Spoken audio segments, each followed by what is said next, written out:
اعوذ باللہ من الشیطان الرجیم بسم اللہ الرحمن الرحیم وَيَقُولُونَ آمَنَّا بِاللَّهِ وَبِالرَّسُولِ وَأَطَعْنَا ثُمَّ يَتَوَلَّى فَرِيقٌ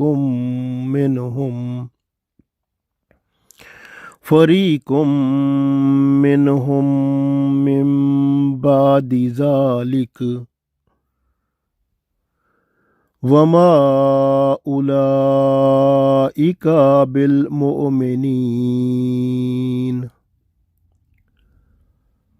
وَإِذَا دُعُوا إِلَى اللَّهِ وَرَسُولِهِ لِيَحْكُمَ بَيْنَهُمْ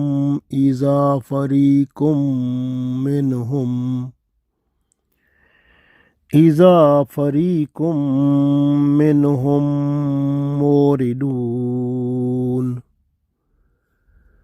وَإِن يَكُن لَّهُمُ الْحَقُّ يَأْتُوا إِلَيْهِ مُذْعِنِينَ۔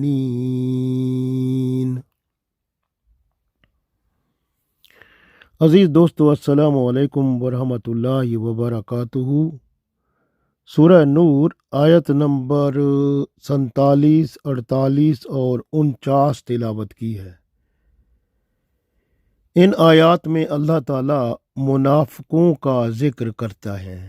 منافق لوگ مدینہ میں مسلمان دو طرح کے تھے، سچے مومن اور منافق۔ منافق معاشرتی فوائد کے حصول کے لیے سرگرم ہو جاتے تھے، مگر ان کے دل و دماغ اسلام اور ایمان سے خالی تھے۔ آج بھی مسلمان ملکوں میں ان کی جھلک بخوبی نظر آتی ہے۔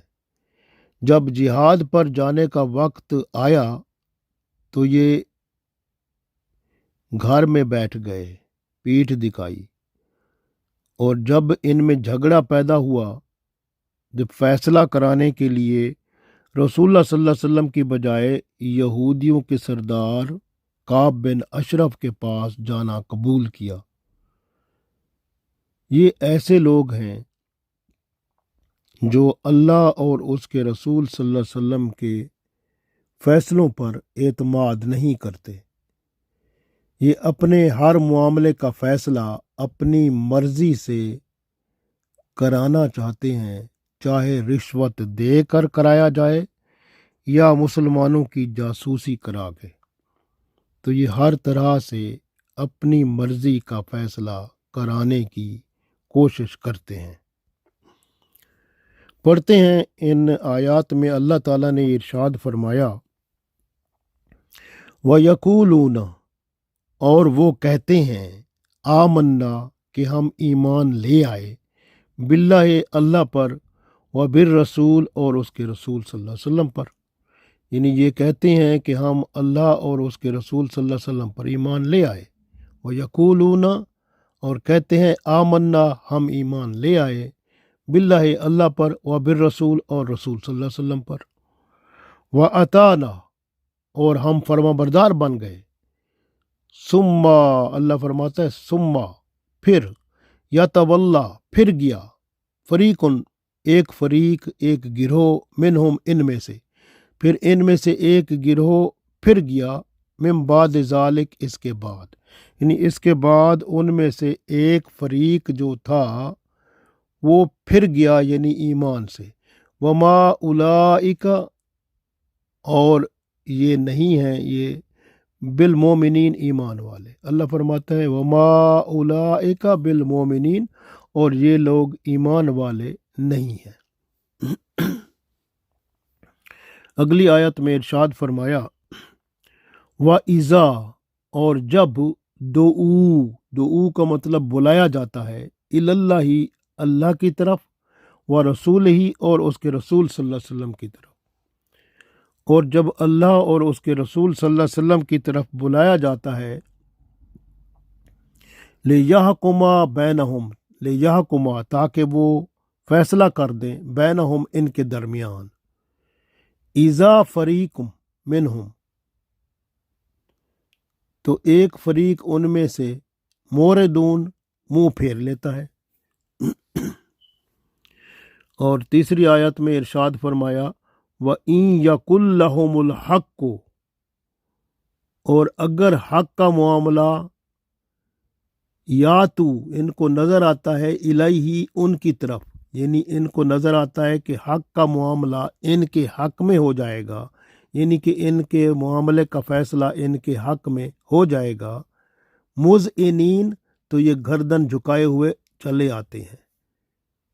یہ حالت ہے ان کی۔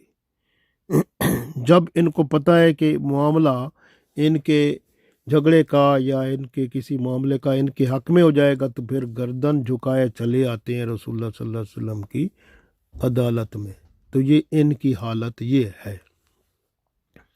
یہ منافق لوگوں کا ذکر ہے جو آپ صلی اللہ علیہ وسلم کے دور میں بھی کہتے تھے کہ ہم اللہ اور اس کے رسول صلی اللہ علیہ وسلم پر ایمان لائے ہیں، ہم تو فرمانبردار ہو گئے ہیں، مگر ان میں سے ایک گروہ ایسا ہے جو اپنے ایمان اور اطاعت کے دعوے سے منحرف ہو گیا۔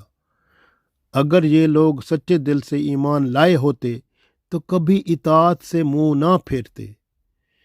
یہاں معلوم ہوا کہ جس شخص کا عمل اس کے قول یا زبانی دعوے کے خلاف ہو وہ اپنے دعوے میں جھوٹا ہے، گویا وہ منافق ہے۔ منافق کی زبان تو اقرار کرتی ہے لیکن دل مان نہیں رہا ہوتا۔